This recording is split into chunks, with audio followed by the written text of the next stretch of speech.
Bonsoir. Moi c'est Aglaé et ce soir je vais vous interpréter un slam qui s'appelle Celle à l'écart.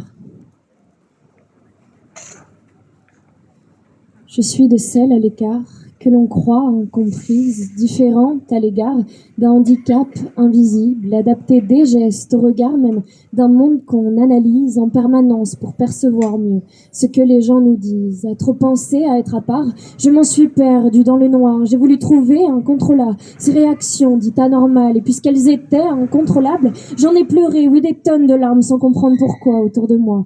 Il n'y en avait pas d'autres qui faisaient ça. Mais décalage, j'ai pu voir ce que j'avais d'étrange. J'ai compris ce décalage qui parfois lui dérange entre les regards, les images de ce que les gens en pensent. J'ai d'abord voulu, à mon âge, en comprendre mes propres sens. On dit parfois que mon visage n'a pas les bonnes expressions. On peut même dire avec ça que je suis sans émotion. Mais est-ce si facile de voir toujours les intentions des gens quand on vit sans avoir déjà toutes les notions? Et si ma logique n'a pas le sens des interactions que l'on me propose, le second degré lui est-il un angle où l'on en comprend mieux les choses, aux discussions que l'on nous demande de tenir longtemps, je suppose, sans faire d'efforts, même sans comprendre? Moi j'ai fini par faire comme les autres. Mais après tout, plus rien ne m'importe, moi. Quand je fais ce que j'aime, j'en oublie tout dehors les gens, des fois. Même aussi mon sommeil, je recherche tout de A à Z sur ces sujets qui m'intéressent. On parle d'obsession, on parle d'intérêt. Moi, je dis passion, je dis juste j'aime, et j'ai l'habitude de faire pareil.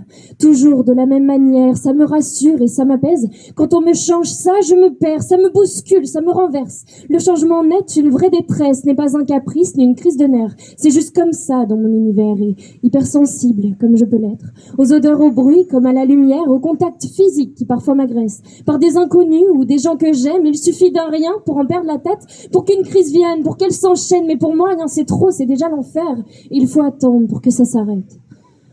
Mais on s'agite, mon cœur se berce, c'est ma manière de répondre au stress, avec des gestes qui se répètent en écho des mots aussi sans arrêt. J'ai les jambes, les doigts qui tapent un air, sur le sol, la table, même dans ma tête. C'est peut-être bête, mais ça me calme de toutes ces surcharges sensorielles. J'ai voulu cacher ces comportements que l'on trouve trop différents. J'ai essayé, oui, en m'adaptant, de faire ce que veulent les gens. Ils m'en obligent souvent de devoir me taire, car pour eux je mens si je n'en ai pas l'air. Il faut être évident, il faut être réel, puisque sans apparence, ce n'est pas vrai.